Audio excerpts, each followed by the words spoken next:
Hello, and welcome to the Nonfiction Authors Podcast. This podcast is brought to you by the Nonfiction Authors Association.com. It's a supportive community where writers connect, exchange ideas, and learn how to write, market, publish, promote, and profit with your nonfiction books. And you can join our email list by text message. Get the help you need by picking up your phone and texting the letters NFAA to phone number 22828. And you'll get automatically signed up for our email list. That's NFAA to phone number 22828. And now stay tuned for our guest expert with tips to help you succeed as a nonfiction author. Today's episode is a top replay with your host, NFAA founder Stephanie Chandler. Stephanie's interviewing attorneys Joe Perry and Chen Tran, and look for a related episode in January 2023 with Joe Perry and me, Carla King, talking about fair use. Enjoy the episode. Today we're talking with attorneys Joseph Perry and Jennifer Chen Tran about how to understand publishing industry contracts, agreements, and trademarks. I'm your host, Stephanie Chandler. Appreciate you spending your time with us today. And now I'm thrilled to introduce our guests today. Both have been great friends to the Nonfiction Authors Association. I'll start with Jennifer Chen Tran. She's an agent at Bradford Literary and a publishing attorney. Jennifer is a skilled and shrewd negotiator with over a decade of experience in the legal and publishing industry. After law school, she served as of counsel to the New Press, a not-for-profit publisher based in New York City, where she handled their publishing contracts and permissions. As an attorney, she has also represented visual artists, entrepreneurs, writers, and other individuals in the creative space. She's obtained favorable results for her clients in legal and publishing disputes, avoiding costly litigation and finding a win-win solution for all parties involved. She's also very familiar with obtaining rights reversions for her clients so that they can continue to breathe second life into their literary work. She obtained her Juris Doctorate from Northeastern School of Law and a Bachelors of Arts in English Literature from Washington University in St. Louis. And Joseph Perry is a literary agent and publishing attorney at Perry Literary Inc. and the law offices of Joseph J. Perry, PC. As an attorney, he counsels clients in the publishing industry, where, among other things, he drafts reviews and negotiates various publishing agreements and conducts pre-publication reviews of manuscripts. Joseph obtained his Juris Doctor from St. John's University School of Law and a Master of Arts and Bachelor of Arts in English from St. Bonaventure University. He's a graduate of New York University's Summer Publishing Institute. You both have such amazing resumes. Welcome, Jennifer and Joe. Thanks for joining me today. Oh, thanks so much for having us. Thanks for having us. Really excited to be here. You guys are a dynamic duo, and I want to cover quite a few topics in the short time we have together today. So I thought we'd start by focusing on our self-published authors, since I think we have a larger proportion of them, but then we'll also briefly discuss traditional publishing agreements toward the end. So first of all, what kinds of agreements do authors need when publishing their own books? It's a really great question, Stephanie. And, a lot of people get confused because self-publishing, is a very viable option for authors these days. And there are a lot of different agreements that you need to sort of cover your bases and to protect yourself as an author. Recently, we worked on a collaboration agreement, for instance, where there's more than one author co-writing a book. And so if you have more than one author, it's really, really important that you have a collaboration agreement in place, outlining the responsibilities and roles of each writer. Another common agreement is a work for hire agreement, and that occurs more in a situation where the author is sort of a so-called hired gun and they're writing something on behalf of the publisher. They may or may not get credit for it, depending on how the contract is negotiated. But work for hire situations, the author pretty much doesn't have ownership or copyright control. It's more of an intellectual property licensing type situation. Another common agreement that a lot of people are not really familiar with in terms of terminology is a permission or licensing agreement. That's basically where you ask for permission to quote someone's work or use someone's art in your book. So those are really, really important, sort of like a broad brush I use the broad brush to paint these agreements, but basically those are the three main ones that I think are, agreements that people should be familiar with if they're self-publishing. Joe, do you have anything to add? I guess it would just be something for the cover. For instance, if you hire an artist, it's another type of release agreement, or it could be sort of a collaboration agreement. It all depends on the context of your relationship, but that's something to think about as well. So, Joe, can you clarify the difference between a collaboration agreement and a release agreement? Sure. So a collaboration agreement is between two authors or an author and an illustrator, and it basically spells out the responsibilities and duties and obligations of each person in that relationship. So, for example, you have two authors writing a book, who's going to be writing the chapters, or if you're writing a nonfiction book, who's going to be writing the proposal at what parts, et cetera, et cetera. A release agreement is more like a permissions agreement. It's like a third-party license. So if you're going to use someone's work in your own work, that you would contact the copyright owner and ask for a permissions. It all depends. Sometimes if it's like traditional publishing, then they'll have the form for you, but you may have to come up with the form, and that's why we're here, to help with that. You would contact the copyright owner. And more than likely it'd be for a fee. Sometimes you get lucky and the copyright owner is just happy that you're going to include their work, and just as long as you give them permission. It all depends, but that's the general difference between them. And what you mean by that, like, say, for example, you want to use someone's photo in your book or print their poem in your book, then you're asking for permission. And they need to sign something that gives you that right, because you always want everything in writing, right? Yes. So you're writing the lawyer or the agent, whoever it would be, or yourself. You'd be drafting a license. So it's a grant of rights license. So that copyright owner owns that poem, like for example, and then you're requesting to use it. So they will grant you likely like a non-exclusive use to use that in certain territory and for a certain print run, et cetera, et cetera. You can go down the line in terms of what they'll want in terms of coming up with a fee, for example. But those are types of things that are go into consideration for that. So those are the general main differences. Perfect. So and so that dovetails nicely into a question about fair use. I mean, this is probably one of the most common questions I hear. So can you explain what fair use is and when authors should get permission to use someone else's work in their books? I wish I had another half hour just to explain this. But I hope I can explain it in just a few minutes here, just the nuts and bolts of it. So fair use, it basically means that you can use, there are certain uses in certain ways that you could do without getting the permission of the copyright owner. It's stated in Section 107 of the Copyright Act.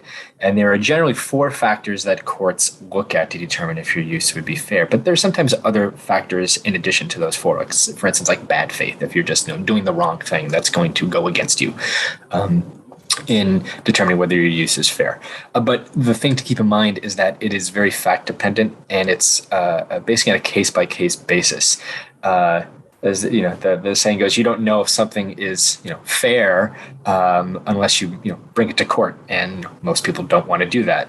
No one wants to spend that much money, and no one has the time to do that. But there are certain instances where you may have to look at fair use as a viable option. If you've, for instance, asked somebody for permission and they've said no, or you've tried to contact the copyright owner and you can't get a hold of somebody. So that may be your only viable option here.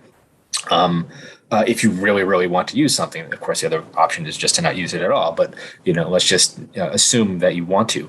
So then, getting back to the 4 factors, the courts will look at first the purpose. Why are you doing this? There are certain purposes that are favored, that are actually stated in the statute, for example, like criticism and research. But just keep in mind that just because you're, maybe you're a scholar and doing research and criticism, it's not a blanket statement to say that, oh, just because you're doing that, it's just going to automatically be fair use. I just want to state that, the courts look at all 4 factors and then make a decision. But the big thing in the purpose factor is courts look at whether your use is transformative. Basically, what that means is that you've transformed the work. You've given it new meaning, essentially. So in our scholarly example, you would comment on the work that you're taking from. That would be a transformative use. Now, the court also looks at to see if your purpose is commercial. Now, generally speaking, it's not favored. However, just like I said, for the transformative blanket statement, you can't say that everything that's commercial is bad, because then nothing presumably would be fair use. Facts matter here. The context matters, how you're using it, why you're using it, et cetera, et cetera. So that brings us to the second factor, which is the nature of the work. Courts look at whether the work that you're taking is creative in nature or it's factual in nature. So, for instance, a textbook may be more factual in nature compared to if you want to use, song lyrics, that's creative in nature. And courts are generally more favorable towards factual works because they want to disseminate facts into the world. That's the whole point of copyright law, to advance the arts and sciences. And getting facts out there helps us do that. So the courts will also look at that. Then the third factor, they look at, well, how much are you using? Qualitatively and quantitatively. And there's sometimes a misconception that you say, oh, I've only used 5% of this or 10% of this. It doesn't really matter. There's no real bright line rule. Again, it all depends. There's, a famous case from the Supreme Court that basically said that a magazine used 300 words. I believe it was 300. Don't quote me on that, but I'm almost positive that's what it was. 300 words of President Ford's memoir. They basically had scooped another magazine to give the first serial rights. And what had happened was the court looked at it and said, well, yeah, that's only, a couple hundred words, but what you took and published was, quote unquote, the heart of the work. It's the whole reason why people wanted to buy the book in the first place. So, again, context matters. I'm sure you can see the pattern forming here. And then the last factor is the effect on the market. You have to see what you're taking. Is that going to, are you going to take away a license from the copyright owner? And that's where you have to sort of do, some research here. Is it available for license? Is it available for purchase?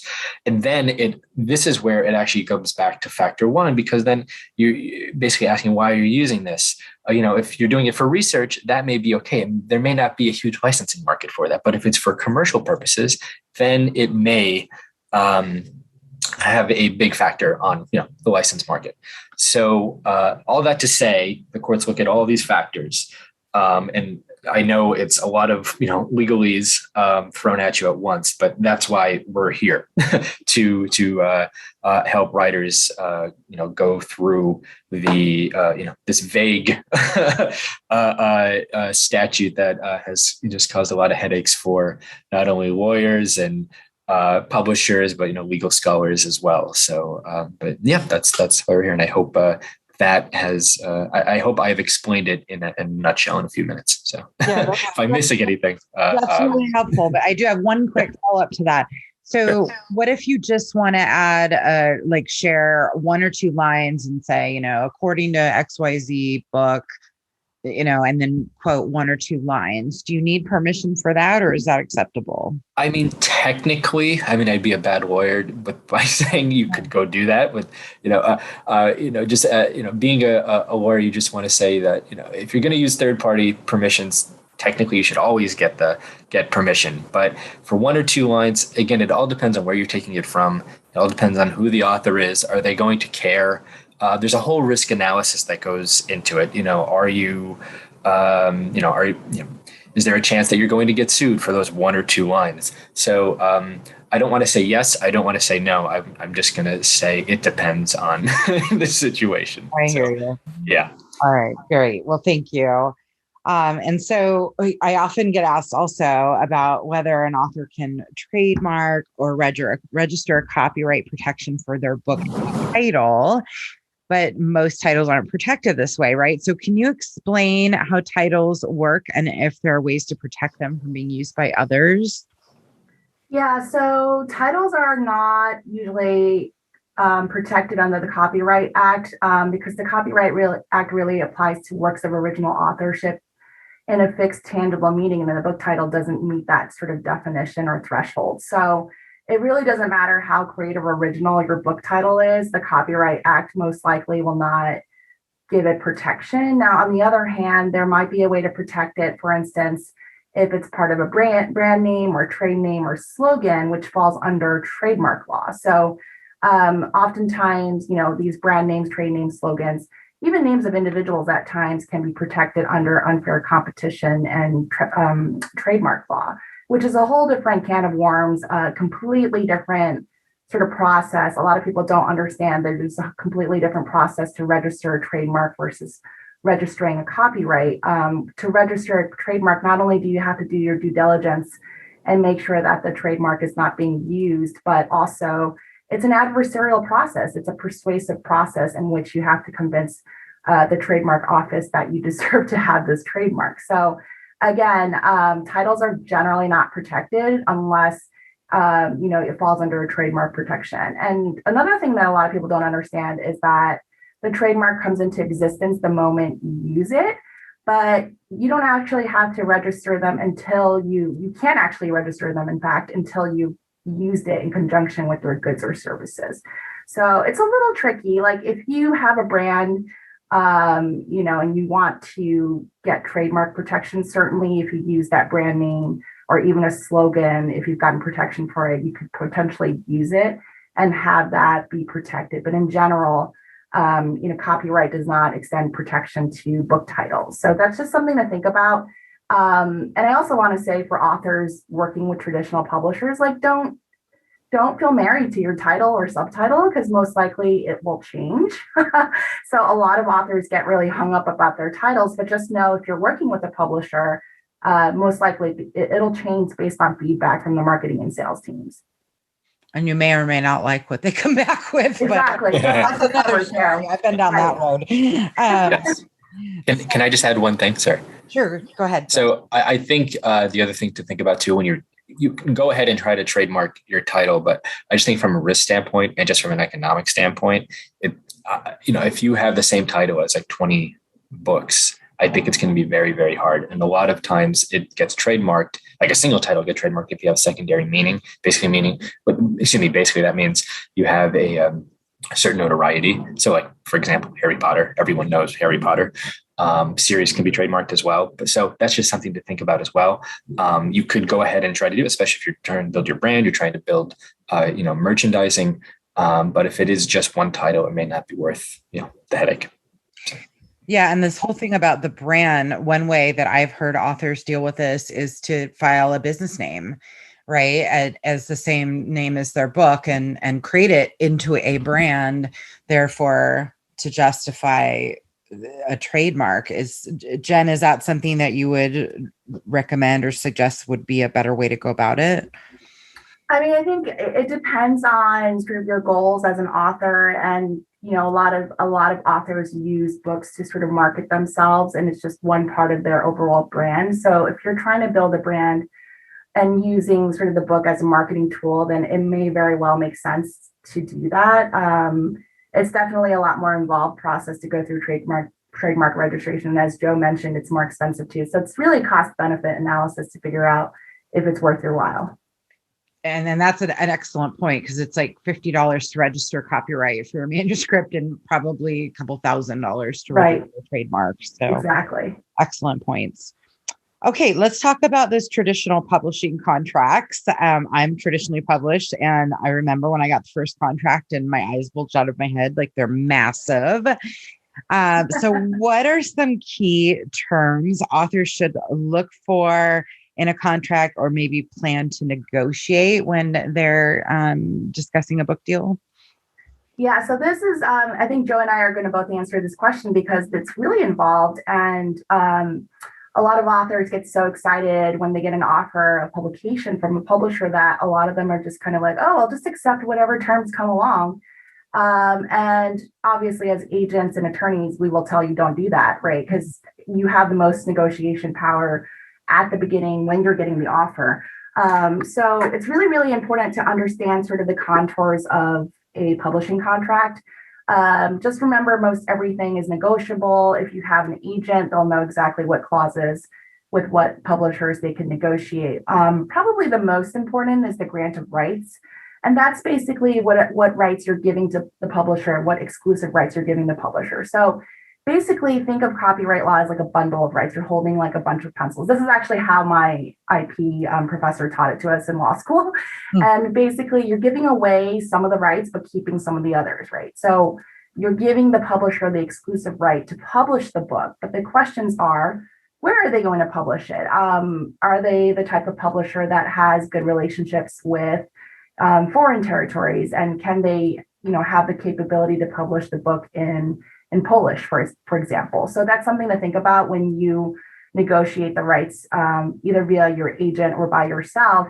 Do you want to give them the rights to publish the book in all languages throughout the world, or do you want to limit it to, for instance, North American English rights only? So territory is one of those things that you definitely need to think about. At our agency, we have a dedicated foreign rights agent that she's been in the game for a long time, so she knows exactly what books will sell to the foreign and in what territories. And that level of knowledge, I think, is extremely helpful. And one of the benefits of working with an agency is to have that sort of foreign rights reach. Also, reserved rights, like what rights do you want to keep in your bundle, right? Really, really, really important. I think Joe will agree with me. Film and TV, you almost never want to get this right away. Not only is it lucrative, but you could lose a lot of creative control if you give the rights to the publisher and you're not happy with how they handle it. Audio is another point of contention. Audiobooks are only becoming more popular, so are podcasts. So I think audio is a point of contention because a lot of big five publishers are actually trying to retain audio now and hold on to audio rights. Because again, they can be lucrative. So, that's just sort of a broad, quick and dirty overview, but you want to think about your rights broadly and understand what rights you want to give away and which ones you want to keep. And then Joe, did you want to talk about like royalties and other things? Yeah, sure. So actually, I was going to talk about advances and also how that relates to handing in your manuscript, because they're sort of interrelated. So just for the basics of advances, some publishers, if they're smaller, they may have you, get one advance, one lump sum when you sign your contract. But, for the majority of them, they're sort of spaced out in terms of, it could be half, paid in thirds, or paid in, even now today, paid in fourths, believe it or not. So you get a portion upon signing, a portion upon when the publisher deems your manuscript to be satisfactory in form and content, and then lastly upon publication. And more recently, because I said the 1/4 portion, it's after publication. But generally speaking, it's usually halves or thirds. One portion I wanted to speak about was the second part, which is when the publisher deems your manuscript satisfactory in form and content. And you will see in your agreement that a lot of things sort of interrelate to each other. So your main deliverable for your contract is handing in your manuscript, making sure you abide by all your representations and warranties. So I tell my authors, if you haven't, if you're not violating copyright law, you're not violating, privacy, First Amendment, et cetera, and you hand in your manuscript, your job is essentially done in terms of from an editorial perspective. So, but what you want to make sure is that what you hand in is satisfactory to them. Now, if you're going to hand in something that's 10 pages and they ask for a 100,000 word novel, of course that's not going to fly. So there are certain things that you want to make sure that you get in writing from the publisher. To protect yourself. So you want to get in writing that the work is accepted. When it's accepted, you want to get that in writing because that hinges upon you getting that second portion of the advance. Okay.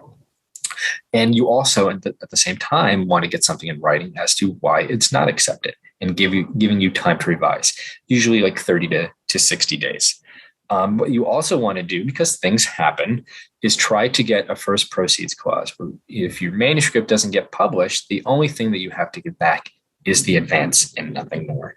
And that you want to try to do that by, the only thing that you're paying back is the proceeds that you get from the second publisher that you obtain. Publishers are hit or miss on this, just because it's context dependent, at least in my opinion, in my experience. And they'll usually only accept something like this if you timely deliver. I think they're willing to, work with authors if they really just do their job. Like I said, hand in your manuscript and do the right thing. They're more willing to. But if you're just, handing in, like I said, 10 pages, or you're, 4 months late, then, there's not much that you can really do for that. Wow, great stuff. Those contracts are so complicated, and so it really helps if your agent is an attorney or your attorney is also an agent, just by the way. So that's why you guys are so valuable. In the couple minutes we have left, are there any other final tips you want to leave us with? Sure. The number one thing I would say, and I've dealt with this for a couple of my clients recently, I feel like there's this fear that, the minute they get their contract, they just want to sign it and they don't want to rock the boat because they fear that the publisher is just going to take the deal out from underneath them. So I would say it's okay to negotiate. Publishers expect that. And I would say that if the publisher was, mad that you were negotiating, I would say that's a red flag to begin with. They'll just want you to sign, and I'm sure it would be a terrible contract. So I'd say just be patient. And don't just sign something right away. You will regret doing that.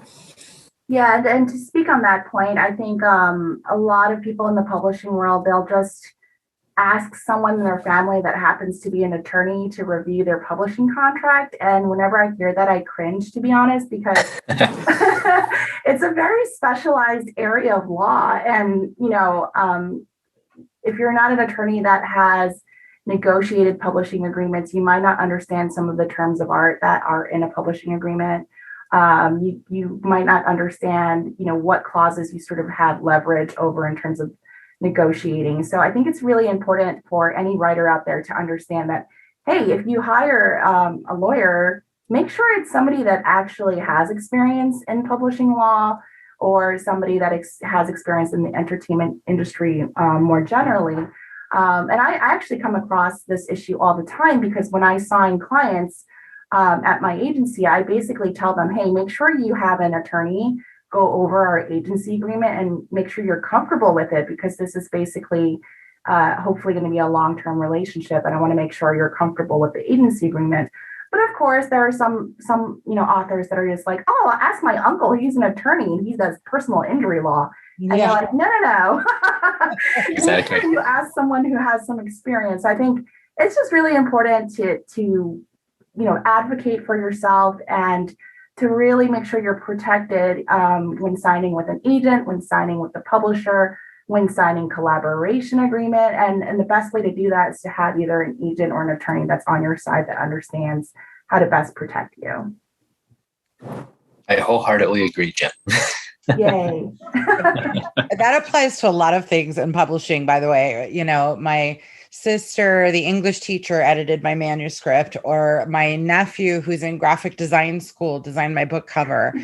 They may have some skills, but that doesn't mean they understand the intricacies of book cover design and visual point of interest and, all the rules behind the Chicago Manual of Style. So anyway, I'm really glad you guys emphasized those points. You both offer some services. Tell us about those and how our listeners can connect with you.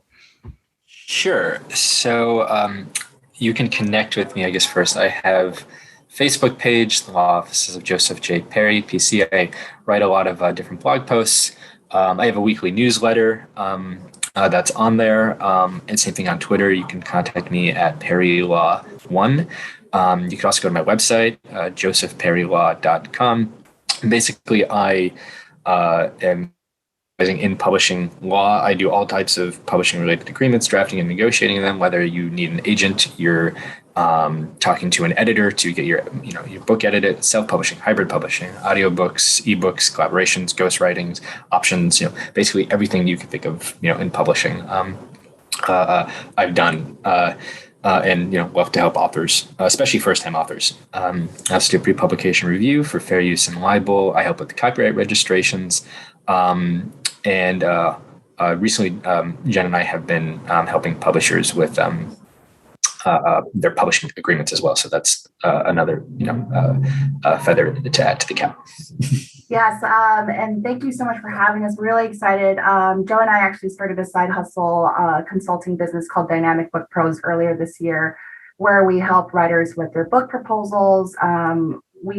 Joe, I believe, exclusively represents nonfiction. I do mostly nonfiction with select fiction, but we really wanted to help writers that kept coming up to us and asking us for help with proposals. So we basically created a business to do that. And I also do consultations on the publishing side. If you want to reach me, you can email me at info@jenchentran.com. If you want to follow me on Twitter or Instagram, my handle is just my name, Chen Tran. But basically, we're just here to help. And I think, there's so much misinformation out there that it's really important to kind of continually educate yourself and to listen to awesome podcasts like this one to, bone up on your information base on copyright and other intellectual property matters, which can be really confusing, honestly. And Joe and I will continue to give webinars on these topics. So please don't hesitate to reach out if you have any questions at all. You two are always so generous with your information and fun to talk to you. Thank you so much for spending time with us today.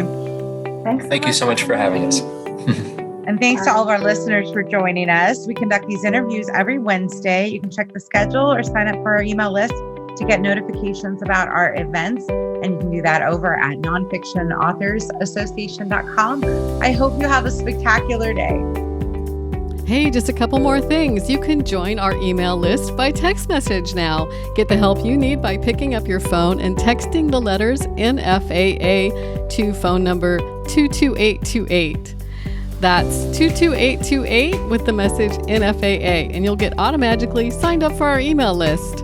Also, we have some great sponsors for the NFAA and for the Nonfiction Writers Conference, including Lulu.com. Check them out. Looking for a better way to grow your brand and business? Lulu can help.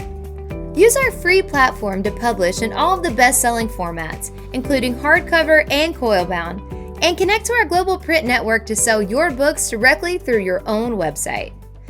Lulu's e-commerce integrations with Shopify and WordPress allow you to sell your books your way. Create a free account today at lulu.com to get started.